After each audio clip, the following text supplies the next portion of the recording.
रात के ठीक 3 बजे थे। कमरे में घुप अंधेरा था। बस खिड़की से आती हल्की हवा पर्दे को धीरे धीरे हिला रही थी और पूरे घर में ऐसा सन्नाटा पसरा हुआ था जैसे यहां सालों से कोई रहता ही ना हो। मैं गहरी नींद में था, लेकिन अचानक मेरे कान के पास किसी की बहुत धीमी आवाज गूंजी। अर्जुन। आवाज इतनी साफ थी कि मुझे लगा कोई मेरे बिल्कुल पास खड़ा है। मैं झटके से उठ बैठा।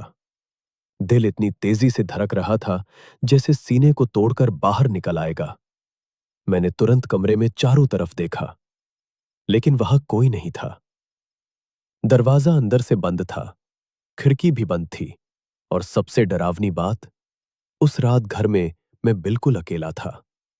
कुछ सेकंड तक मैं बस यूं ही बैठा रहा, खुद को समझाने की कोशिश करता रहा कि यह सब मेरा वहम है, लेकिन अंदर कहीं ना कहीं मुझे महसूस हो रहा था कि जो हुआ वो सच था। उस रात के बाद मेरी नींद जैसे गायब हो गई। मैं हर रात डरते डरते सोता और ठीक 3 बजे अचानक मेरी आंख खुल जाती, जैसे किसी ने मुझे झकझोर कर उठाया हो। पहले पहले मुझे बस अजीब सी आवाजें सुनाई देती थीं, जैसे कोई कमरे के बाहर धीरे धीरे चल रहा हो। कभी लगता जैसे कोई दीवार पर उंगलियां फेर रहा हो, और कभी कभी ऐसा महसूस होता जैसे कोई दरवाजे के ठीक दूसरी तरफ खड़ा होकर मुझे घूर रहा हो। लेकिन जब भी मैं हिम्मत करके दरवाजा खोलता, बाहर हमेशा वही सन्नाटा होता, खाली, ठंडा और डरावना। एक रात तो हद ही हो गई। मैं सो रहा था कि अचानक फिर से वही आवाज आई, अर्जुन। इस बार आवाज पहले से भी ज्यादा करीब थी, जैसे किसी ने झुककर मेरे कान में फुसफुसाया हो। मैं इतना डर गया कि तुरंत लाइट ऑन कर दी, लेकिन कमरे में फिर वही खालीपन था। अब डर मेरे अंदर बस चुका था। मैं दिन में भी बेचैन रहने लगा था, और रात आते ही दिल घबराने लगता था। आखिरकार एक दिन मैंने पास में रहने वाले एक बूढ़े अंकल से बात करने की हिम्मत जुटाई। मैंने उनसे पूछा कि इस घर में पहले कौन रहता था।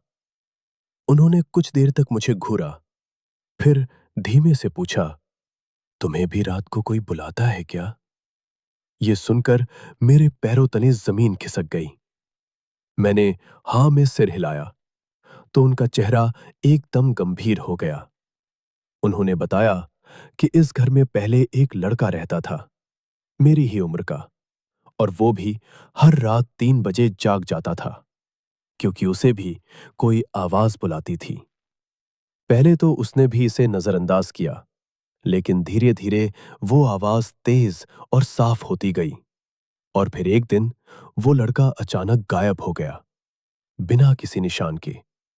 ना पुलिस को कुछ मिला, ना ही किसी को उसके बारे में कुछ पता चला। ये सुनकर मेरे शरीर में जैसे करंट दौड़ गया। मैं तुरंत वहां से चला आया, लेकिन अब डर और गहरा हो चुका था। उस रात मैंने फैसला किया कि जो भी है, आज मैं सच जानकर रहूंगा। मैंने सोने की बजाय जागते रहने का तय किया। घड़ी की सुइयां धीरे धीरे 3 के करीब पहुंच रही थीं। हर सेकंड के साथ मेरी सांसें तेज हो रही थीं। 2:59, और फिर जैसे ही 3 बजे, अचानक कमरे का दरवाजा अपने आप हल्का सा हिलने लगा। पहले तो मुझे लगा हवा होगी, लेकिन अगले ही पल वो धीरे धीरे अपने आप खुलने लगा। मेरी आंखें फटी रह गईं। दरवाजे के बाहर घना अंधेरा था, लेकिन उस अंधेरे में मुझे कुछ हलचल दिख रही थी, जैसे कोई वहां खड़ा हो। मेरा गला सूख चुका था, मैं आवाज भी नहीं निकाल पा रहा था। तभी वो साया धीरे धीरे अंदर आने लगा। उसका चेहरा साफ नहीं दिख रहा था, लेकिन उसकी मौजूदगी से पूरा कमरा ठंडा पड़ गया था। और फिर उसने फिर से मेरा नाम लिया, मेरी अपनी आवाज जैसी थी। मैं अंदर तक कांप गया। वो साया अब मेरे बिल्कुल सामने खड़ा था। मैं हिल भी नहीं पा रहा था। और फिर उसने धीरे से कहा, अब तुम्हारी बारी है। ये सुनते ही मेरे दिमाग में जैसे बिजली सी कौंध गई। मुझे अचानक वो सपना याद आया जो मुझे इस घर में आने के पहले दिन आया था। उस सपने में भी मैं इसी कमरे में खड़ा था और कोई मुझे बुला रहा था। तब मुझे लगा था कि वो बस एक सपना है, लेकिन अब समझ आ रहा था कि वो कोई सपना नहीं था, वो एक चेतावनी थी।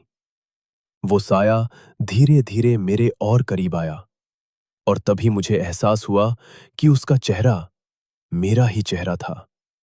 वही आंखें, वही चेहरा, बस एक डरावनी मुस्कान के साथ। मैं पूरी तरह टूट चुका था। मैं चिल्लाना चाहता था, भागना चाहता था, लेकिन मेरा शरीर जैसे किसी ने जकड़ लिया था। अगले ही पल सब कुछ अंधेरा हो गया। जब मेरी आंख खुली तो सुबह हो चुकी थी। दरवाजा बंद था, सब कुछ सामान्य लग रहा था, लेकिन मैं अंदर से बदल चुका था।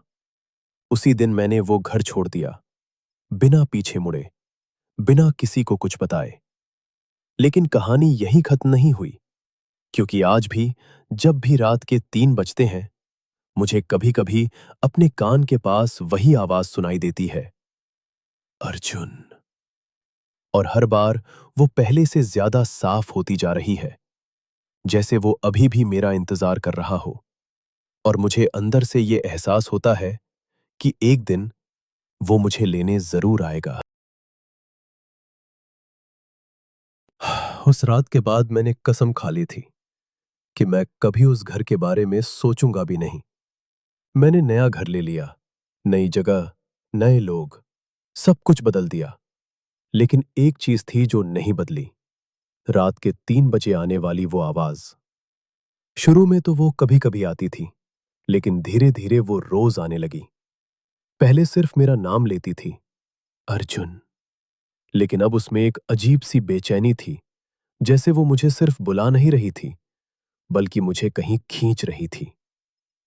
कई बार मैं नींद में ही उठकर दरवाजे तक पहुंच जाता था और मुझे खुद भी याद नहीं रहता था कि मैं वहां कैसे आया। एक रात तो मैं आधी नींद में घर के बाहर सड़क पर खड़ा मिला, और जब होश आया तो मुझे कुछ भी याद नहीं था। बस इतना महसूस हो रहा था कि कोई मुझे धीरे धीरे अपने पास बुला रहा है। मैं समझ चुका था कि ये चीज मुझसे पीछा नहीं छोड़ने वाली, इसलिए मैंने आखिरी बार सच जानने का फैसला किया। मैं वापस उसी पुराने घर गया। वही टूटा हुआ दरवाजा, वही सूनी खिड़कियां, और अंदर जाते ही वही ठंडी हवा जो सीधे हड्डियों तक उतर जाती थी। ऐसा लग रहा था जैसे ये घर मेरा इंतजार कर रहा हो। मैंने अंदर कदम रखा। हर चीज पहले जैसी ही थी, लेकिन इस बार मुझे डर नहीं लग रहा था, क्योंकि अब मैं भागना नहीं चाहता था। मैं जानना चाहता था कि आखिर ये सब खत्म कैसे होगा। मैं सीधे अपने पुराने कमरे में गया और घड़ी पर नजर डाली। 2:57। मैं चुपचाप बिस्तर पर बैठ गया और इंतजार करने लगा। जैसे जैसे समय 3 के करीब आ रहा था, कमरे की हवा भारी होती जा रही थी। सांस लेना मुश्किल हो रहा था। और फिर ठीक 3 बजे अचानक कमरे की लाइट अपने आप बंद हो गई। पूरा कमरा अंधेरे में डूब गया। और फिर वही आवाज गूंजी, अर्जुन। इस बार वो आवाज सिर्फ कान में नहीं थी, वो पूरे कमरे में गूंज रही थी, हर दीवार से, हर कोने से। मैंने आंखें बंद की और धीरे से कहा, तू चाहता क्या है? कुछ सेकंड तक सन्नाटा रहा, और फिर मेरे सामने अचानक एक साया उभर आया। वही साया, वही चेहरा, मेरा ही चेहरा। लेकिन इस बार वो और साफ था। उसकी आंखें काली थी और उसके चेहरे पर एक अजीब सी मुस्कान थी। उसने धीरे से कहा, तू यहां से गया था, लेकिन मैं यहीं रह गया। मेरी सांस अटक गई। वो आगे बोला, हर इंसान का एक हिस्सा होता है जो अंधेरे में रह जाता है, और जब वो हिस्सा ज्यादा देर अकेला रह जाए तो वो अपने पूरे अस्तित्व को वापस खींचने की कोशिश करता है। अब मुझे सब समझ आने लगा था। वो साया कोई भूत नहीं था, वो मैं ही था। मेरा वो हिस्सा जो डर, अकेलेपन और अंधेरे में फंस गया था। मैंने डरते हुए पूछा, तो अब क्या होगा? वो धीरे धीरे मेरे पास आया, इतना पास कि मैं उसकी सांस महसूस कर सकता था। और फिर उसने कहा, अब हम एक होंगे। अगले ही पल उसने अपना हाथ मेरी तरफ बढ़ाया। मेरा दिल जोर जोर से धड़क रहा था।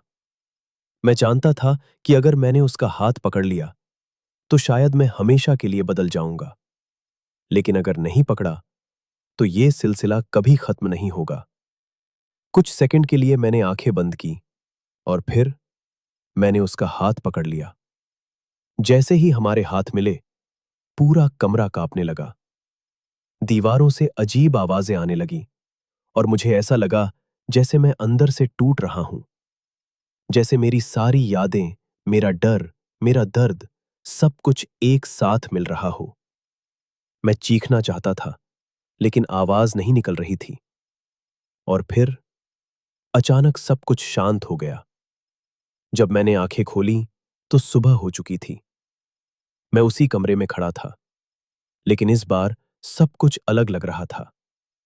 कमरे की हवा हल्की थी, वो भारीपन गायब हो चुका था। मैंने शीशे में खुद को देखा। मैं वही था, लेकिन मेरी आंखों में अब डर नहीं था। एक अजीब सी शांति थी। उस दिन के बाद कभी भी रात के 3 बजे कोई आवाज नहीं आई। सब कुछ खत्म हो चुका था, या शायद सब कुछ शुरू हुआ था, क्योंकि अब मुझे पता था कि मेरे अंदर जो अंधेरा था वो कहीं गया नहीं है, वो बस मेरे साथ मिल गया है। और अब मैं अकेला नहीं हूं।